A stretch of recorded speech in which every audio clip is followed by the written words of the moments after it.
bersama saya Kiki Modi di Bincang Pagi. Hari ini saya tidak sendirian, ada Pak Fahmi dari Universitas Veteran Bangun Nusantara. Iya, Pak Fahmi, bisa diceritakan Pak Fahmi untuk jurusan rekam medis itu jurusannya yang seperti apa untuk kita-kita yang masih awam dengan jurusan rekam medis ini, Pak? Oke, profesi rekam medis itu sebenarnya merupakan profesi yang cukup unik ya, karena memang kita tidak secara langsung memberikan tindakan kepada pasien. Artinya bahwa ini merupakan profesi yang salah satu irisannya di situ ada kompetensi berkaitan dengan teknologi informasi, kemudian kesehatan, medis, kemudian manajemen, dan juga intinya bahwa kita merupakan tenaga administrasi pengolahan data dan informasi kesehatan. Kemudian untuk yang paling menarik dari jurusan rekam medis ini selama ini alasan mahasiswa itu untuk masuk di jurusan rekam medis itu apa saja, Pak? Oke, yang paling menarik adalah bahwa jurusan ini merupakan jurusan yang tidak monoton ya. Kenapa saya mengatakan tidak monoton? Karena berbeda dengan beberapa profesi yang lain yang memang dia concern untuk tindakan atau pelayanan langsung kepada pasien. Namun yang menarik dari kita adalah saat ini kan kita masuk di mana era digital ya. Artinya bahwa di kesehatan pun juga berkembang itu yang sering kita sebut sebagai digital healthcare, bahan kesehatan berbasis digital. Kemudian berkembang lagi telemedicine, kemudian virtual health dan seterusnya. Artinya bahwa ini merupakan kompetensi rekam medis nih, gitu kan.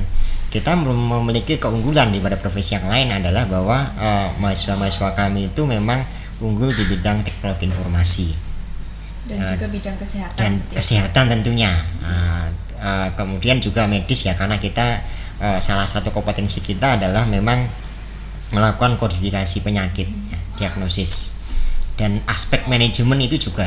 Karena memang kita bagaimana mengolah data, informasi, dan juga dokumen rekam medis konvensional dan aspek-aspek yang lain berkaitan dengan quality mutu. Jadi sangat luas ya ilmunya ya untuk sangat luas sekali yang rekam medis.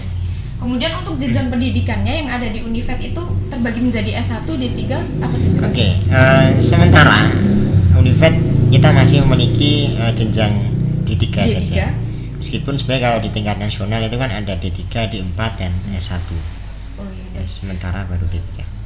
Untuk dosennya sendiri yang mengajar itu harus bersertifikasi dan berijazah apa saja untuk minimal bisa mengajar di D3 rekam medis? Oke, kalau kita mengacu sesuai SNDT memang syarat minimal dosen itu harus S2. Dia harus memiliki latar belakang S2, kemudian diutamakan memang dia harus memiliki basic kesehatan dan rekam medis. Ada yang dia basicnya informatika kesehatan, SIMKES, ada yang dia manajemen kesehatan, kemudian epidemiologi dan seterusnya. Kemudian dosen-dosen kami pun juga tidak hanya dari kampus saja, kita melibatkan dari praktisi. Karena kita merupakan pendidikan vokasi, tentunya memang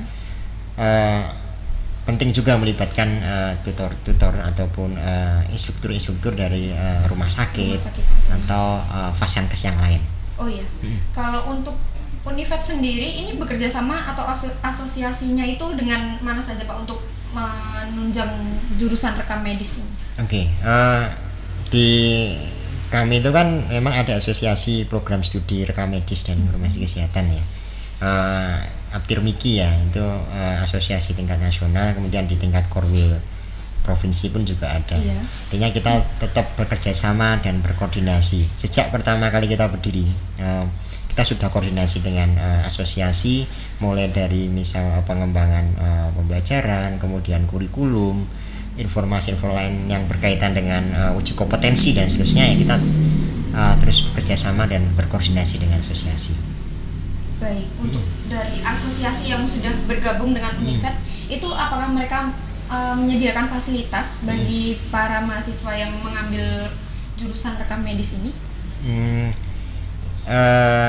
Peran asosiasi di sini lebih kepada itu tadi, misal penyusunan kurikulum ya, kemudian juga penyediaan informasi, kemudian juga kerjasama lintas sektoral mulai dari pendidikan, penelitian dan pengabdian. Selama ini kita juga cukup terbantu juga dengan adanya asosiasi ya. Kemudian untuk fasilitas yang ada di Univet bagi jurusan rekam medis itu apa saja, Pak? Oke, fasilitas kita sesuaikan dengan kompetensi yang ada ya. Iya. Artinya bahwa di kami ada beberapa laboratorium yang memang menunjang untuk kegiatan pembelajaran, mulai dari laboratorium komputer dan informasi kesehatan. Di situ mahasiswa nanti memungkinkan untuk melakukan praktikum, mulai dari bagaimana menggunakan aplikasi di sarana pelayanan kesehatan, kemudian mendesain database, kemudian membuat prototipe sistem informasi, tentunya di Fasiankes ya, kemudian juga olah data, dan banyak sekali aplikasi lain yang bisa dikembangkan ya, atau mungkin GIS ya, Geographical Information System dan seterusnya.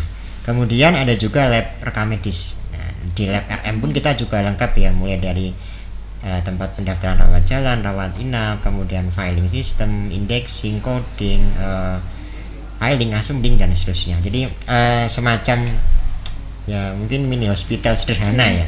Jadi nanti kita mahasiswa itu bisa praktikum mulai dari penerimaan pasien sampai dengan ya pengolahan data langsung. Kemudian untuk total mahasiswa yang sudah diluluskan dari Univet itu di jurusan rekam medis itu totalnya ada berapa kira-kira ini, Pak? Oke.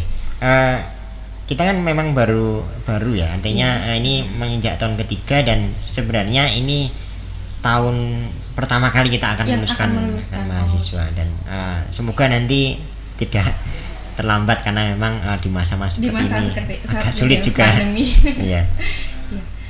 Bisa sambil diminum mungkin, Pak. Oke.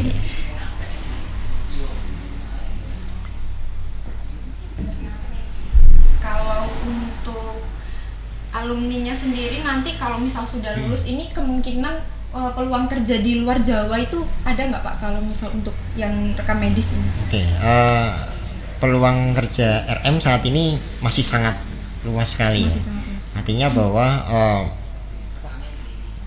baik di Jawa ataupun luar Jawa memang masih sangat banyak membutuhkan rekam medis, terutama di FKTP seperti puskesmas, klinik. Itu rata-rata memang beberapa kabupaten dia banyak puskesmas ya, kurang dari 10% atau bahkan kurang dari 20% yang memang memiliki tenaga rekam medis.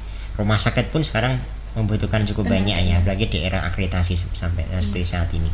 Dan terkait serapan lulusan, kami pun juga sudah bekerja sama dengan beberapa Fasiankes ya, mulai dari kegiatan pendidikan, kemudian penelitian, pengabdian, dan biasa kami gunakan untuk praktikum juga, dan juga untuk serapan lulusan.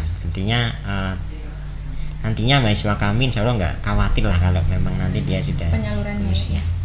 Kemudian di tengah pandemi ini, Pak, mungkin kedepannya Univet akan menerima mahasiswa baru. Itu dalam sistem online seperti apa tata caranya, bisa dijelaskan? Oke.